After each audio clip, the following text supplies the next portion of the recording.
Hello student, आज हमने question लिया वो ट्रायल बैलेंस का क्वेश्चन लिए।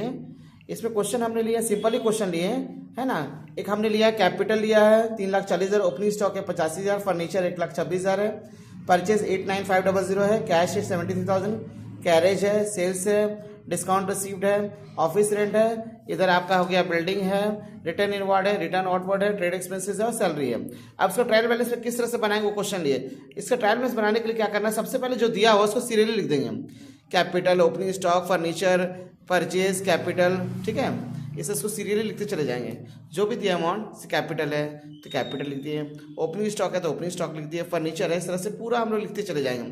Capital, opening stock, furniture, purchase, serially जैसे दिया वैसे हम लोग लिख सकते हैं, ठीक है ना। इसको हम लोग सीरियली लिख देंगे। अब हमको ये छांटना कि डेबिट हो गया या क्रेडिट हो गया। तो आप पिछले क्लास में बताए थे कि हमारा जो भी एसेट्स, डीआर क्या होता है, डीआर एसेट्स और एक्सपेंस होता है, और क्रेडिट क्या होता है, इनकम प्लस लायबिलिटी होता है। डेबिट एसेट्स प्लस एक्सपेंस होता है और क्रेडिट इनकम प्लस लायबिलिटीज होता है, ठीक है।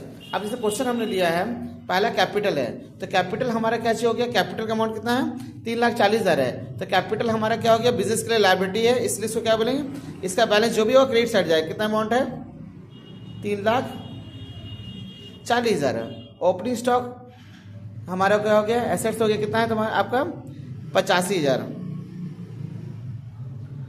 फर्नीचर भी हमारा एसेट्स है, हम क्या बताए थे ये लायबिलिटी है, तो लायबिलिटी का बैलेंस क्या होता है, क्रेडिट साइड होता है। ओपनिंग स्टॉक एसेट्स है, इसलिए इसका बैलेंस क्या हो गया, डेबिट साइड जाएगा, ठीक है। फर्नीचर भी हमारा संपत्ति है, तो फर्नीचर का क्या बैलेंस होगा, जो भी होगा डेबिट साइड होगा। कितना फर्नीचर है हमारा 1,26,000। परचेज खर्चा है हमारा, तो परचेज कितना है, एक्सपेंस है, तो एक्सपेंस कितना, परचेज कितना है 89।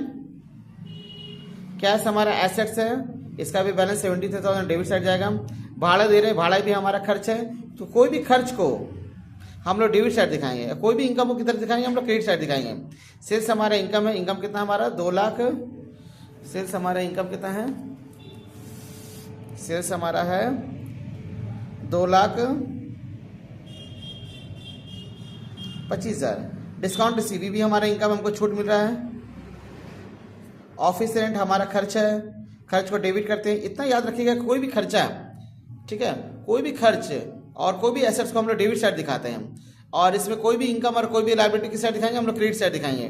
फिर हमारा क्या बिल्डिंग है, बिल्डिंग हमारा कितना है, बिल्डिंग में हमारी संपत्ति है, तो बिल्डिंग का अमाउंट है हमारा 1,20,000। ये भी हमारा एसेट्स है। रिटर्न इनवर्ड मतलब सेल्स रिटर्न होता है, सेल्स को क्रेडिट करते हैं, सेल्स रिटर्न क्या करें हम लोग, डेबिट करेंगे। तो सेल्स रिटर्न हमारा कितना है, रिटर्न इनवर्ड हमारा है 19,000, तो यहाँ लिख देंगे रिटर्न इनवर्ड कितना हो गया 19,000 हो गया, ठीक है। फिर रिटर्न आउटवर्ड को परचेज रिटर्न बोलते हैं। रिटर्न आउटवर्ड को क्या बोलते हैं हम लोग, परचेज रिटर्न। ये परचेज से माइनस होता है, इसलिए परचेज अगर डेबिट किया तो क्या करेंगे हम लोग, क्रेडिट करेंगे। परचेज देखिए हमारे क्या किया, यहाँ पे हमने इसको डेबिट किया, अब इसको क्या करेंगे, परचेज रिटर्न क्या करेंगे हम लोग, क्रेडिट करेंगे। तो परचेज रिटर्न आउटवर्ड कितना हमारा है 3,500 रुपया, तो रिटर्न आउटवर्ड क्या करें हम लोग 3,500 रुपया हो गया। इसके बाद नेक्स्ट है हमारा ट्रेड एक्सपेंस। ट्रेड एक्सपेंस खर्च होता है, तो ट्रेड एक्सपेंस हमारा कितना है 10,000 है, इसको हम लोग डेबिट कर देंगे, ठीक है। उसके बाद हमारा नेक्स्ट है हमारा सैलरी। सैलरी कितना है 30,000 रुपये। सैलरी को भी क्या करेंगे, खर्च है, तो इसको क्या करेंगे, लिख देंगे। अब इसको टोटल करिएगा, दोनों साइड बराबर हो जाएगा।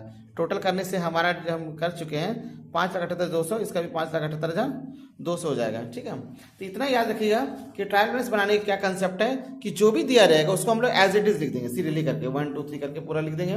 इसके बाद हम लोग देखेंगे कौन सा डेबिट साइड जाएगा, कौन सा क्रेडिट साइड आएगा। अगर कोई भी एसेट्स और कोई भी एक्सपेंसेस है तो उसको हम लोग डेबिट साइड लिखेंगे, और कोई भी इनकम और कोई भी लायबिलिटी हमको नजर आएगा तो इसको किस साइड लिखेंगे, क्रेडिट साइड लिखेंगे। और इसका टोटल बराबर होना चाहिए, ठीक है। कभी कभी डिफरेंस भी होता है तो उसको सस्पेंस अकाउंट से मिलाते हैं, जो कि हम लोग बाद में पढ़ेंगे, ठीक है।